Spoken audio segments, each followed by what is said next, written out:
अगर कभी अडानी का बलून फटा तो सारे बैंक बर्बाद हो जाए। हिंडनबर्ग की रिपोर्ट पब्लिश होने के बाद से ही अडानी ग्रुप के कंपनियों के शेयरों में जोरदार गिरावट देखने को मिली है। मोदी ने आपको 1 रुपए पर स्क्वायर फीट जमीन दी थी। Honorable Prime Minister, you are building a new India. दोस्तों, एक ड्राइवर ने अडानी ग्रुप के साम्राज्य को हिला करके रख दिया है, जिससे अडानी ग्रुप का शेयर लगातार गिर रहा है और अब तक 25% से भी ज्यादा शेयर डाउन हो चुके हैं। 4 लाख करोड़ से भी ज्यादा का नुकसान अडानी ग्रुप का हो चुका है और दुनिया के अमीर लोगों के लिस्ट में अडानी चौथे नंबर से लुढ़क करके 7वें नंबर पर आ गया है, वो भी सिर्फ और सिर्फ एक हिंडनबर्ग रिसर्च की रिपोर्ट की वजह से। यह रिपोर्ट है अडानी ग्रुप में हुए फाइनेंशियल धोखाधड़ी को लेकर के। यह रिपोर्ट है अडानी ग्रुप के कंपनीज को ओवर वैल्यूड दिखाने को लेकर के। और यह रिपोर्ट आते ही अडानी ग्रुप का साम्राज्य धीरे धीरे धराशायी होता हुआ दिख रहा है। क्या कुछ है, थोड़ा हम इस बारे में डिटेल में बात करते हैं। तो देखिए, हिंडनबर्ग रिसर्च की एक रिपोर्ट अडानी ग्रुप यानी कि अडानी ग्रुप की सारी कंपनीज पर पब्लिश किया गया। रिपोर्ट में अडानी ग्रुप से 88 ऐसे सवाल पूछे गए जिसका जवाब अडानी ग्रुप के पास नहीं है। अडानी ग्रुप इन सवालों का जवाब नहीं दे पाई है। इनमें से कुछ सवालों को मैं यहां पर रखता हूं, जैसे कि गौतम अडानी का छोटा भाई राजेश अडानी को ग्रुप का एमडी क्यों बनाया गया है, जबकि उनके ऊपर कस्टम टैक्स चोरी,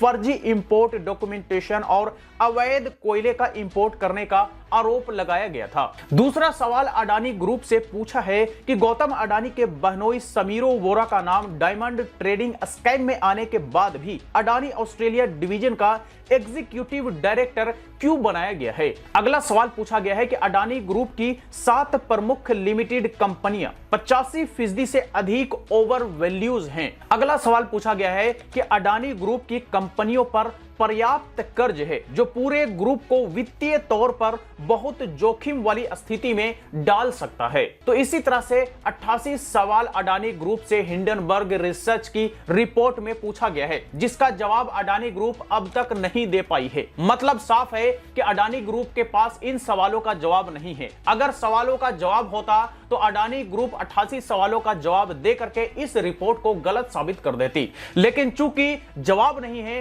तो हम ये मान करके चल सकते हैं कि अडानी ग्रुप को लेकर के जो हिंडनबर्ग रिसर्च का ये 88 सवालों वाला रिपोर्ट आया है, दरअसल ये सही है। और सही है इसी वजह से अडानी ग्रुप के तरफ से 88 सवालों का जवाब नहीं दिया गया है और इसी वजह से अडानी ग्रुप का शेयर बहुत ही तेजी से गिर रहा है और अब तक 25% से भी ज्यादा शेयर डाउन हो चुका है। 4 लाख करोड़ से भी ज्यादा का नुकसान अडानी ग्रुप को हो चुका है। दुनिया के अमीर लोगों की लिस्ट में चौथे नंबर से लुढ़क करके 7वें नंबर पर आ गए, जिसके बाद अडानी ग्रुप ने हिंडनबर्ग रिसर्च रिपोर्ट को बेबुनियाद बताया है और कहा है कि हिंडनबर्ग रिसर्च के खिलाफ हम कानूनी कार्रवाई को लेकर के सोच विचार कर रहे हैं। लेकिन मुझे यह समझ नहीं आता कि 88 सवालों का तो जवाब इनके पास है नहीं, तो आखिर ये कौन सा मुंह लेकर के कानूनी लड़ाई लड़ेंगे। क्या वहां पे इन 88 सवालों का जवाब नहीं मांगा जाएगा? क्या इतनी सी बुद्धि इनके लोगों के या इनकी लीगल टीम के पास नहीं है? तो मेरे हिसाब से तो लगता है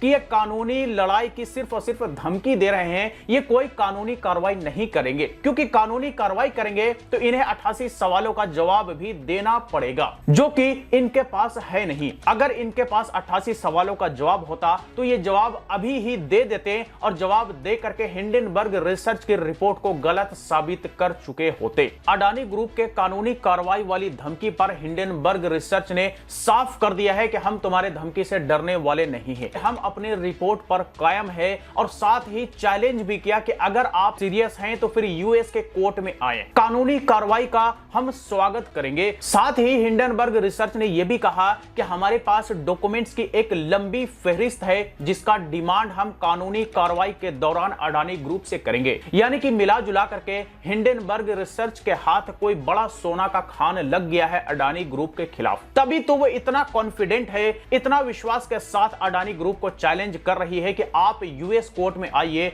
हम आपको देख लेंगे और हमें और भी डॉक्यूमेंट्स की जरूरत पड़ेगी जो कि हम लीगल कार्रवाई के दौरान डिमांड करेंगे। और हिंडनबर्ग रिसर्च के इस चैलेंज पर अडानी ग्रुप के तरफ से कोई प्रतिक्रिया नहीं आया है। मतलब ये कि हिंडनबर्ग रिसर्च ने पूरी की पूरी अडानी ग्रुप को हिला करके रख दिया है। ये यूं कहें कि अडानी ग्रुप ग्रुप के साम्राज्य को हिला करके रख दिया है, जिसका असर अडानी ग्रुप पर साफ दिख रहा है। अब थोड़ा सा जान लीजिए कि ये हिंडनबर्ग रिसर्च दरअसल है क्या। तो हिंडनबर्ग रिसर्च एक फाइनेंशियल रिसर्च कंपनी है जो कि बड़ी कंपनीज में धोखाधड़ी मामलों को जांच करती है, उस पर रिसर्च करती है और रिसर्च करने के बाद रिपोर्ट पब्लिश करती है। अब तक कई बड़ी कंपनीज को हिंडनबर्ग रिसर्च ने धोखाधड़ी मामले में एक्सपोज कर चुकी है और बड़ी बड़ी कंपनीज को घुटने के बल टेकने पर मजबूर कर चुकी है। यह है हिंडनबर्ग रिसर्च। हिंडनबर्ग रिसर्च का फाउंडर जो है वो एक समय में ड्राइवर भी रह चुका है, वो भी एक एम्बुलेंस का।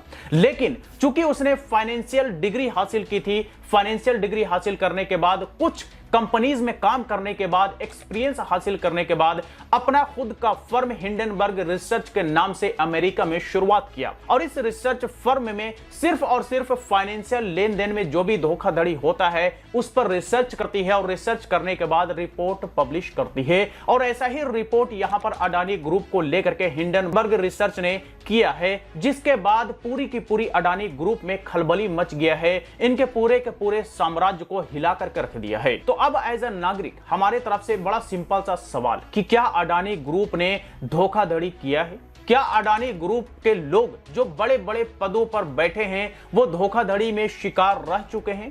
क्या वो पहले धोखाधड़ी में लिप्त रह चुके हैं? और अगर इस तरह के धोखाधड़ी लोगों को अडानी ग्रुप ने शामिल किया है तो जाहिर सी बात है कि फिर हिंडनबर्ग की रिपोर्ट सही बोल रही है और हिंडनबर्ग की रिपोर्ट के मुताबिक अडानी ग्रुप में बहुत सारे लूप होल्स हैं जिसे हिंडनबर्ग की रिसर्च के दौरान पकड़ा गया और कहीं ना कहीं उसी वजह से अडानी ग्रुप को आज के डेट में इतना ज्यादा नुकसान का खामियाजा भुगतना पड़ रहा है। क्या इस बारे में भारत सरकार या मोदी सरकार को पता नहीं था, या फिर मिलजुल करके एक ही थाली के चट्टे बट्टे जैसे काम कर रहे थे कि भाई तुम जैसे भी फर्जीवाड़ा करते रहो हम तुम्हारे साथ हैं? तो अगर इस तरह से चल रहा था तो फिर इसका जिम्मेदार तो हम मोदी सरकार को भी मानते हैं, क्योंकि मोदी सरकार का भी बड़ा लंबे समय से रहमो करम अडानी ग्रुप पर रहा है। मोदी सरकार ने भी बहुत ज्यादा सपोर्ट अडानी ग्रुप को किया है। तो फिर ऐसे लोगों को सपोर्ट क्यों जो फर्जीवाड़ा करने, धोखाधड़ी करने वाले लोगों को ऊंचे पदों पर अडानी ग्रुप रखती है? हमारा यह सिंपल सा सवाल है। मुझे यकीन है कि इसका जवाब किसी के पास नहीं होगा, अडानी ग्रुप के पास तो बिल्कुल भी नहीं होगा, क्योंकि हिंडनबर्ग रिसर्च ने भी कई सारे सवाल पूछे, उसका भी जवाब अडानी ग्रुप के पास नहीं है। तो मिला जुला करके ये कहानी है अडानी ग्रुप का और इस वजह से अडानी ग्रुप आज डूबते नाव की तरह धीरे धीरे धीरे धीरे डूब रहा है। तो चलिए आज तक के लिए इतना ही। आप इस पर क्या कहना चाहेंगे कमेंट बॉक्स में लिख करके जरूर बताएं। वीडियो अच्छा लगा हो तो लाइक करें, ज्यादा ज्यादा लोग साथ शेयर करें। फिर मुलाकात होती है किसी नई वीडियो के साथ, तब तक के लिए इजाजत दीजिए। Bye bye.